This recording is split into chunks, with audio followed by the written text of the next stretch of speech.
न- नमस्कार साथियों, आप सभी का स्टार्ट साइंस क्लासेस में तहे दिल से स्वागत है।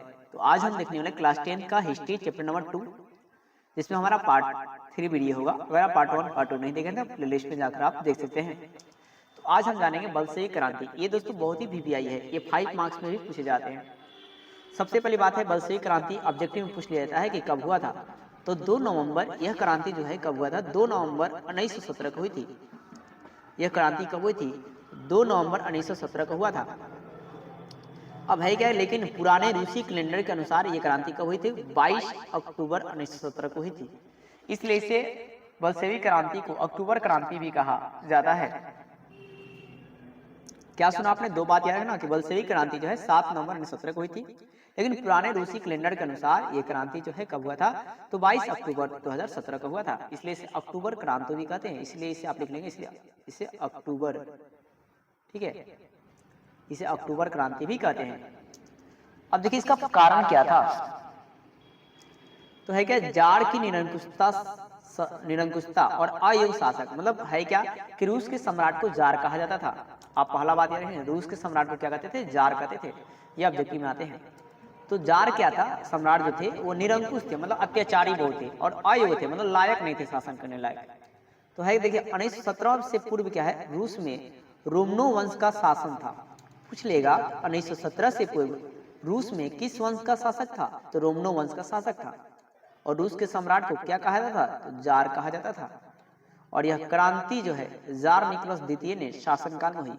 बलशेवी क्रांति जो है किसके शासनकाल में हुई? तो जार निकोलस द्वितीय के शासनकाल में हुई। और जो जार था अपने राजा को देवीय अधिकारों पर विश्वास करता था, और ये क्रूर शासक था, मतलब अच्छा शासक नहीं था, ठीक है ना। देवी अधिकारों में विश्वास रखता था और ये क्रूर शासक था, मतलब वो अपने आपको मानता था कि मैं देवता के अवतार हूँ। क्या हूँ? मैं देवता की अवतार हूँ। तो अभी तक आपने क्या देखा कि बलशेवी क्रांति 7 नवंबर 1917 को हुई थी, लेकिन पुराने रूसी कैलेंडर के हिसाब से ये 22 अक्टूबर 1917 को हुई थी। इसलिए इसको अक्टूबर क्रांति भी कहा जाता है। पहला इसका कारण था जार की निरंकुशता और अयोग्य शासक।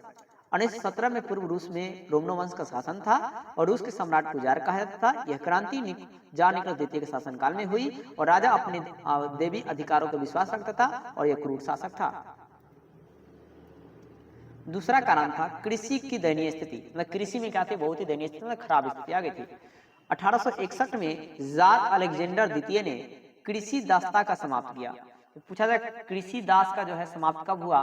तो 1861 में। ये भी वीवीआई ऑब्जेक्टिव है, आप याद रखेंगे, ठीक है। वीवीआई आपका ऑब्जेक्टिव है कि कृषि दासता का अंत कब हुआ? 1861 में। किसने किया? तो जार अलेक्जेंडर द्वितीय ने। किसने किया? जार अलेक्जेंडर द्वितीय ने। पर किसानों की जिंदगी में कोई सुधार नहीं हुआ। कृषि दासता वाली बात है, ये तो समाप्त हो गई, मतलब दास नहीं बनेंगे, लेकिन किसानों की जिंदगी में बहुत बढ़िया नहीं हो पाया। इसलिए किसानों ने क्या किया? क्रांति में भाग ले लिया और इसका मतलब जार निकोलस द्वितीय का विरोध करने लगे। नोट जो है, एक नोट बात रहे, रूस में बहुसंख्यक कौन थे? तो कृषक थे। कौन थे? कृषक थे। रूस में बहुसंख्यक कौन थे दोस्तों? कृषक थे। तो इसमें ऑब्जेक्टिव वीवीआई आप याद रखिएगा कि दास प्रथा का अंत कौन किया?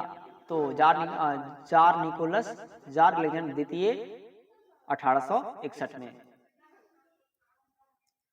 तीसरी स्थिति मजदूरों की दयनीय स्थिति। तो मजदूरों की दयनीय स्थिति में क्या हुआ? वो किसानों की दयनीय स्थिति था, अब क्या है? मजदूरों की दयनीय स्थिति। तो मजदूरों को अधिक काम करना पड़ता था भाई साहब। फिर कार्ल मार्क्स के शब्द मजदूरों के पास सिवाय अपनी, कार्ल मार्क्स बोलते हैं, कार्ल मार्क्स का कहना है कि मजदूरों के पास पास सिवाय अपने बेरिया खोने के कुछ भी नहीं है। मतलब उनके पैर खोने के या हाथ खोने के अलावा उनके पास कुछ भी मजदूरों के पास नहीं है। उनकी स्थिति बहुत ही गिरी हुई है।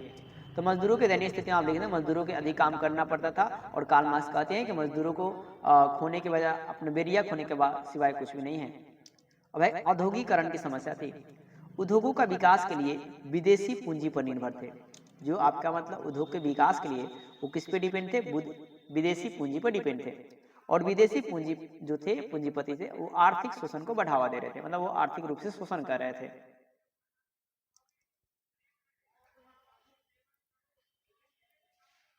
तो आपको इतने चार जो है समस्या कारण जो है आप याद रखेंगे। बाकी जो है नेक्स्ट वीडियो हम लोग देखेंगे। वीडियो अगर आपको अच्छी लगे तो वीडियो को लाइक कीजिए, सब्सक्राइब कीजिए, ज़्यादा शेयर कीजिए। क्योंकि दोस्तों इस तरह वीडियो को टाइपिंग करने में और वर्डों को छाट छाट लिखने में बहुत ज़्यादा मेहनत लगते हैं। तो हमारी मेहनत को देखते हुए आप बहुत ज़्यादा वीडियो को अपना स्टेटस भी लगाइए और ज़्यादा शेयर भी कीजिए। जय हिंद दोस्तों।